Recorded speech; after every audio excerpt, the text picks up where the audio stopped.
goes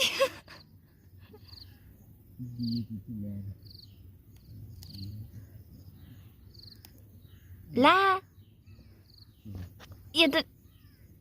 बढे उख्लेला जस्तो हुन्छ त अहिले त छिप्पिसक्यो रहेछ होइन छिप्पेको होइन तैँले के गरिस् त बोट नै उक्लिने तरिकाले राम्रो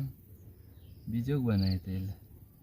बोटलाई ए त्यसरी तान्नु पनि रहेछ नि चट काट्नु पर्ने